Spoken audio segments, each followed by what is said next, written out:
You can't be serious right now. Those were the only words running through my head when I stepped into my own ranch workshop and saw a white SUV parked dead center like it belonged there. The early morning sun slanted in through the dusty windows, catching the glint of chrome and polished paint. It was pristine, untouched, like it had just rolled off a dealership lot. But what really made my blood boil wasn't the Corvette, was the yellow sticky note stuck to my workbench, with neat cursive letters that read, "Needed to park here for the weekend. HOA rules.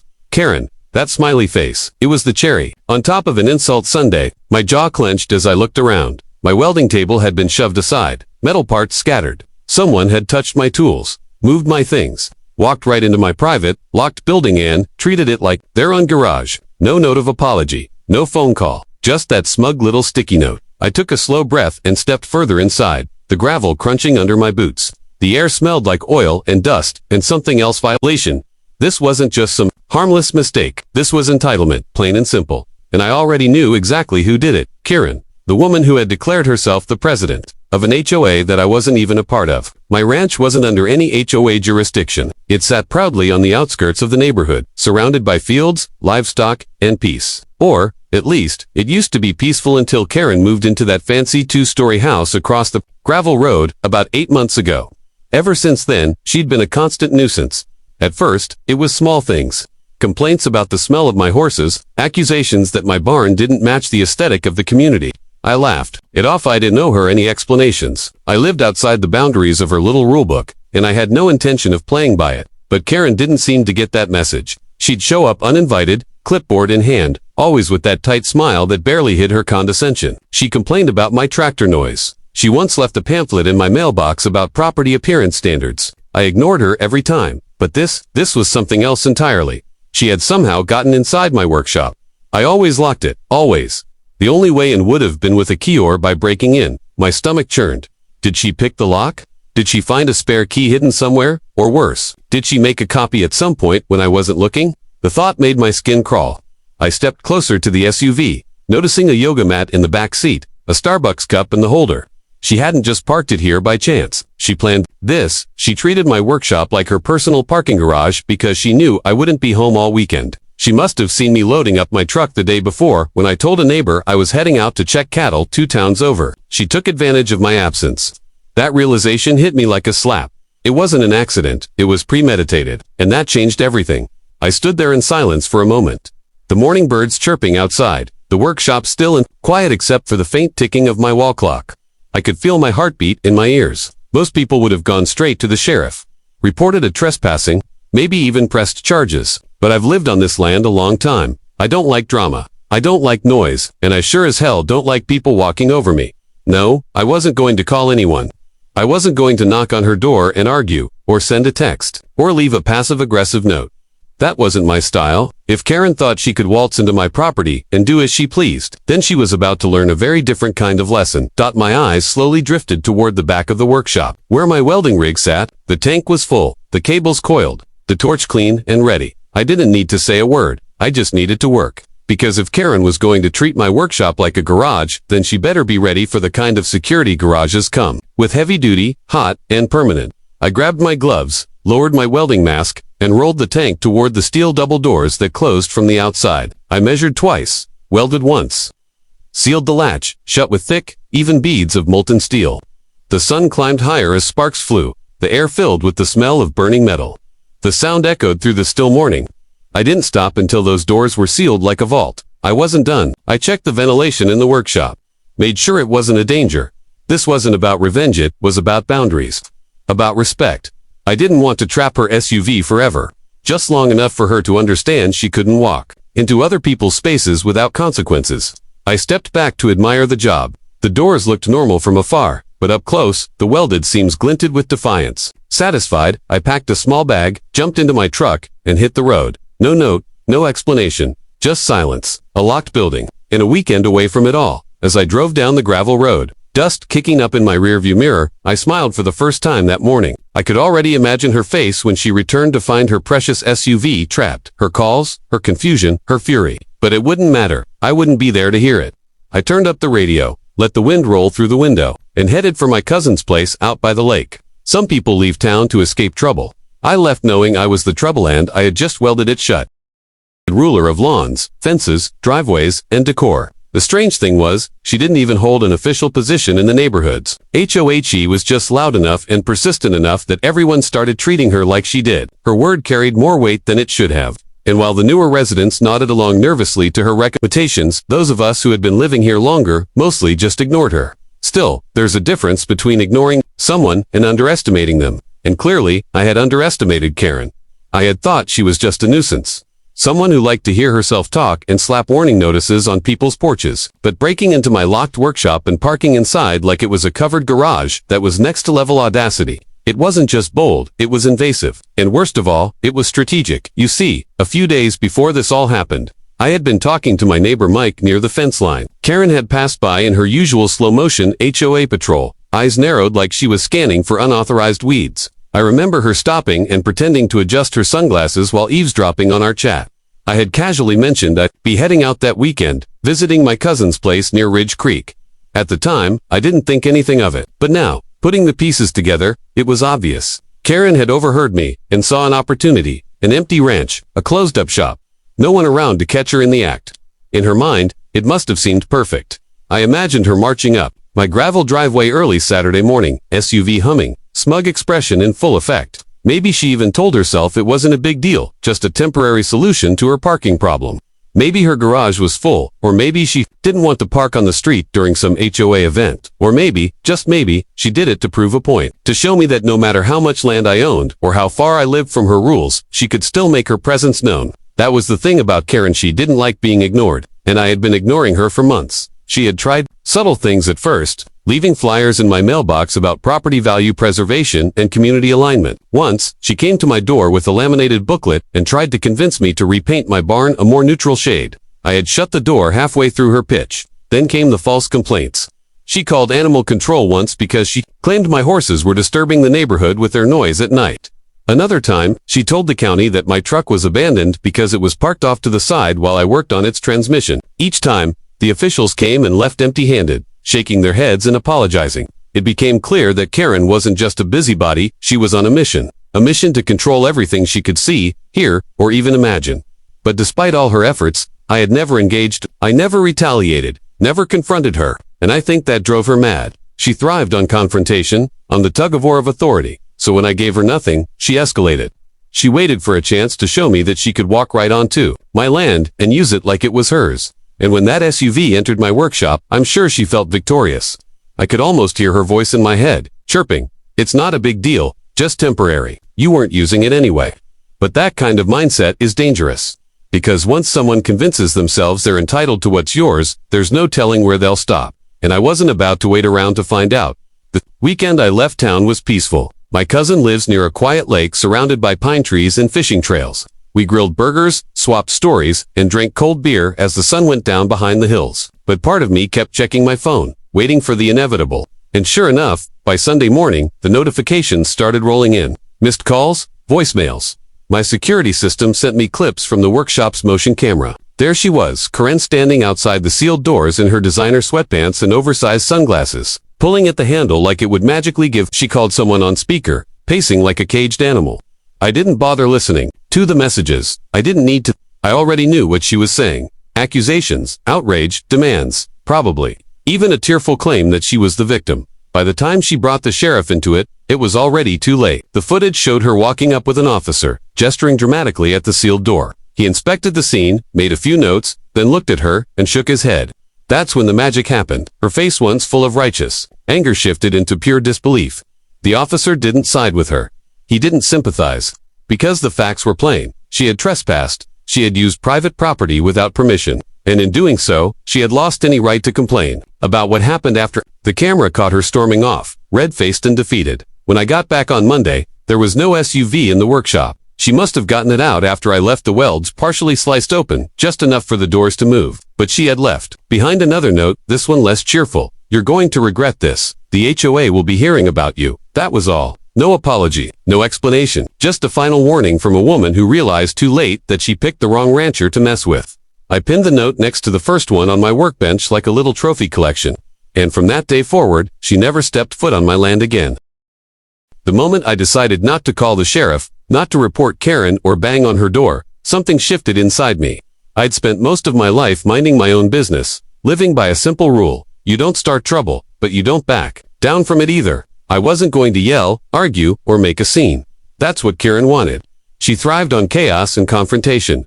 People like her fed on reactions, and I wasn't going to give her that satisfaction. What I was going to give her was silence and consequences. Real, physical consequences. The kind you don't forget. So I walked to the back corner of my workshop and stood in front of my welding rig, the same one I'd used to build cattle gates, fix trailers, and fabricate metal benches. But today, it would serve a new purpose: justice. I took my time. First, I measured the steel workshop doors to make sure I could get an even solid weld without damaging the structure itself. I wasn't looking to destroy anything, I just wanted to make it very clear to Karen that she had entered a space she had no right to. Once I had the measurements, I cleaned the edges of the door frame and the latch with a steel brush, making sure the surfaces were ready to hold the weld. I grabbed my gloves, my helmet, and fired up the torch. The instant blue-white flame sparked to life, hissing quietly like it knew what was about to go down.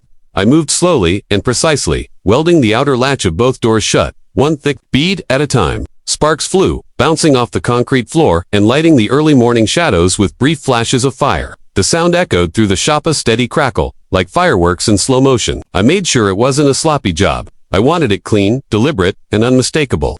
When it was done, the doors looked untouched from a distance.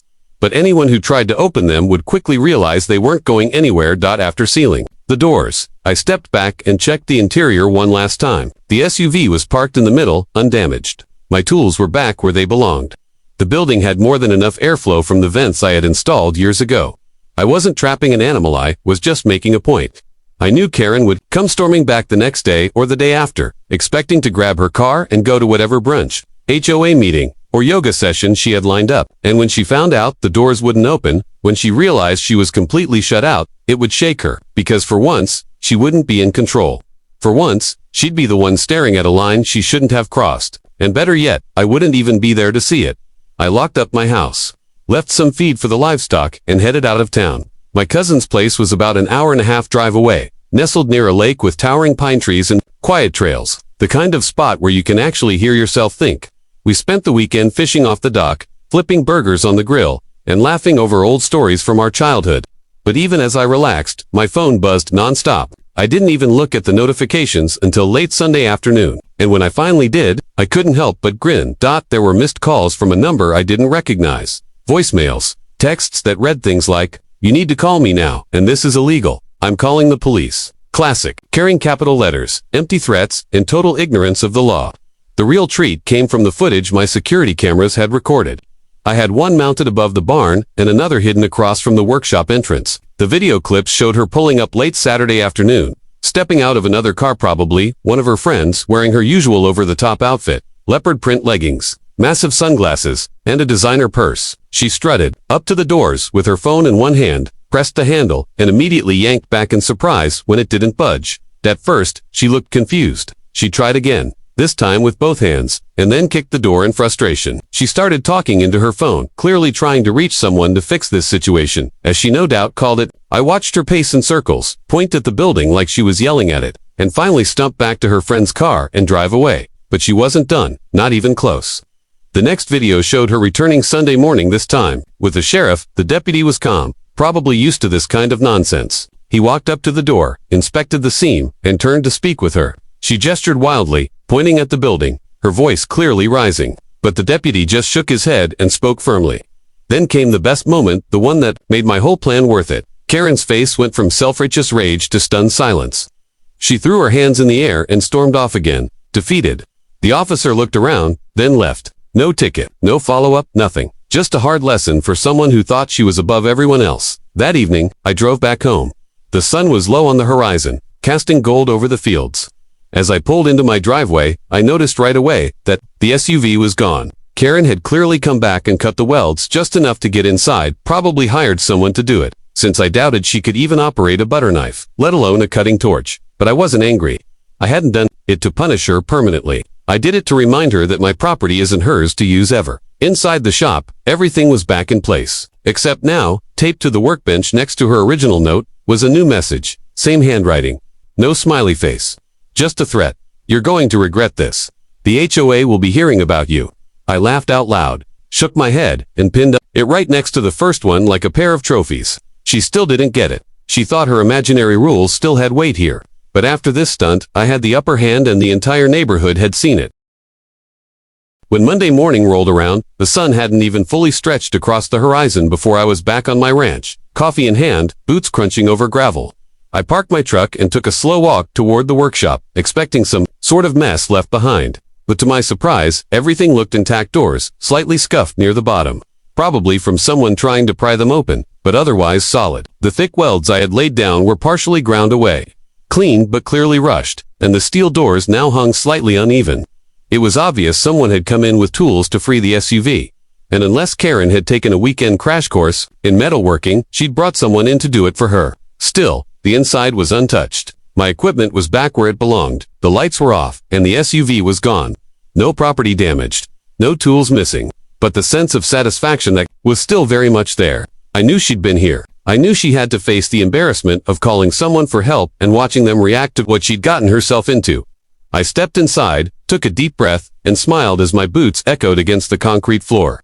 Then I saw another note, folded and taped right next to the original sticky note she had left on Saturday. This one wasn't handwritten with a cute little smiley face. This one was angry. Black marker and large block letters. You're going to regret this. The HOA will be hearing about you. I laughed out loud, pulled the note down gently, and pinned it next to the first one on the corkboard above my workbench. Like a hunter might mount trophies.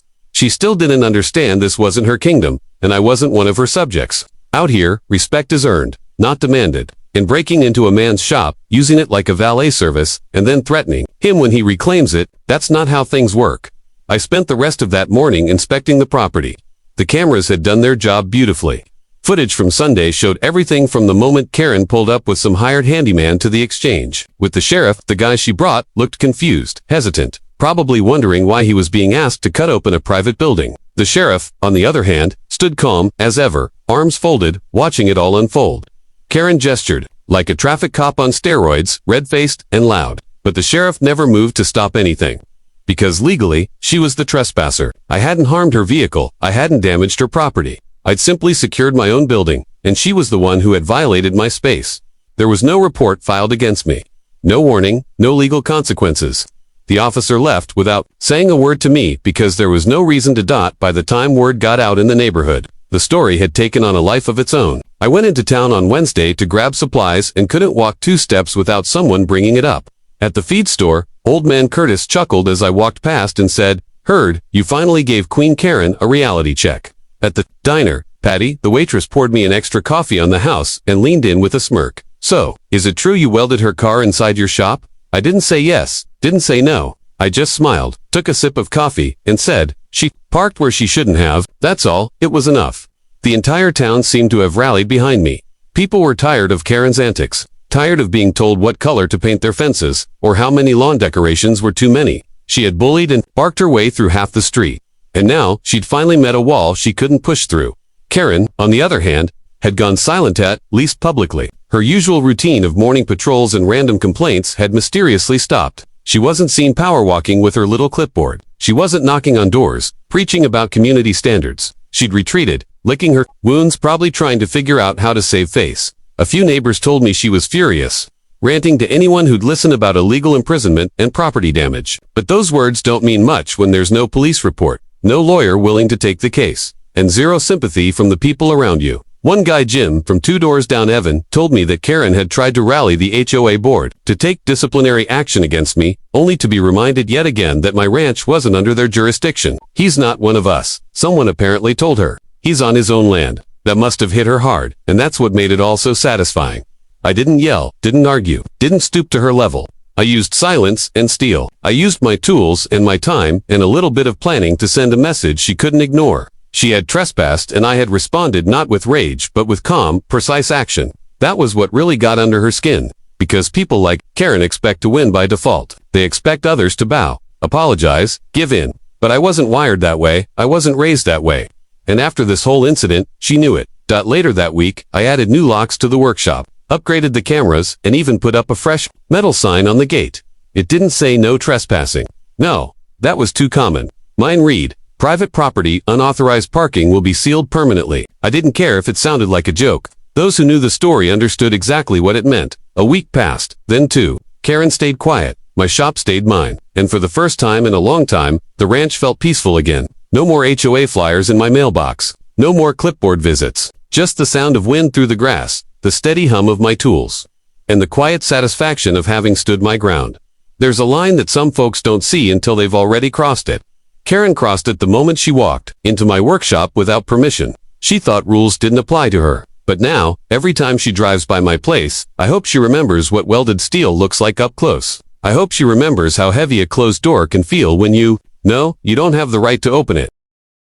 Weeks passed, and though Karen had gone mostly quiet, the impact of what happened lingered in the air, like smoke after a fire. Around town, people still whispered about it with half-laughs and shaking heads. At the farmer's market, someone slapped me on the back and said, "That was legendary." At the feed store, a few of the old-timers treated me like I was some kind of folk hero. Even online, local community forums had threads where folks were speculating about the lady who messed with the wrong rancher, and I didn't have to say a word. The story spoke for itself. That SUV, sealed behind welded doors. The sheriff walking away. Karen fuming on camera.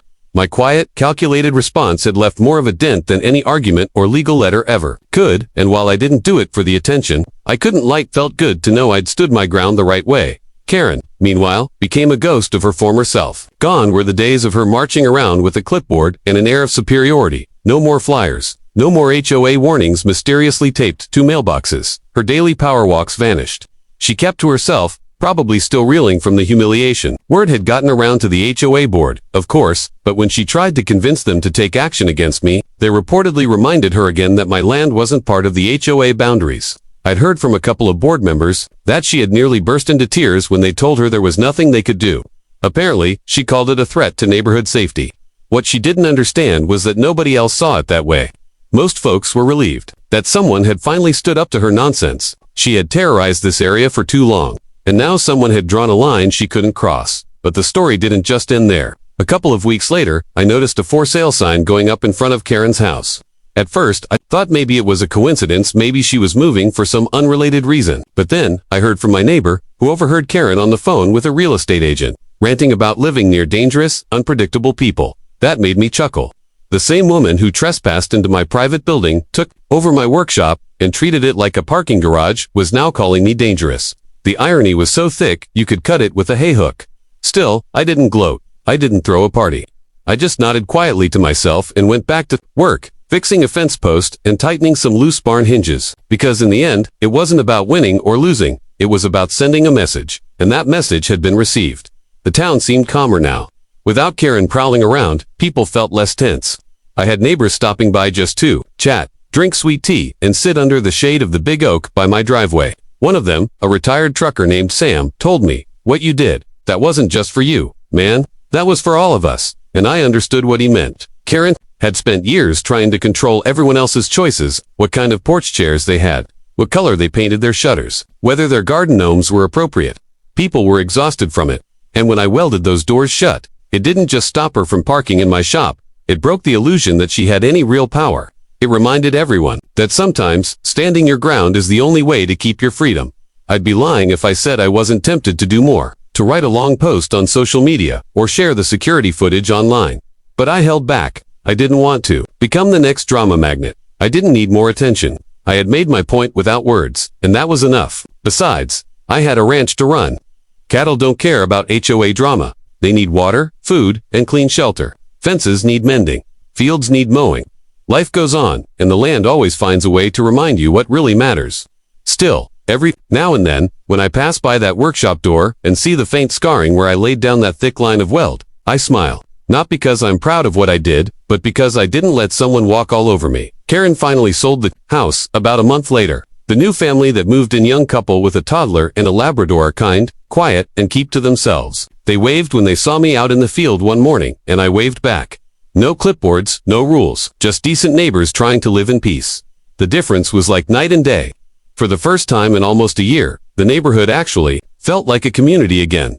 And now, when I sit on my porch in the evenings, sipping coffee and watching the sun dip below the treetops, I can't help but feel a quiet kind of pride. Not because I welded some doors shut, but because I stood up when it mattered. I didn't let fear of confrontation stop me. I didn't go lie when solid. I used skill, patience, and calm precision to deliver a lesson that will stick with Karen for the rest of her life. And maybe, just maybe, it'll make her think twice before stepping onto someone else's property, uninvited. So if you're watching this and wondering what to do when someone disrespects your space, remember this: don't always need to shout. Sometimes, a silent response carries more weight than 1,000 angry words. Sometimes, welded steel says everything that needs to be said. If you liked this story, make sure to like the video, hit subscribe, and share your thoughts in the comments. And let me know, what would you have done if someone parked in your workshop without asking? Because around here, one thing's for sure: you don't mess with a man's ranch and expect to leave without learning a lesson.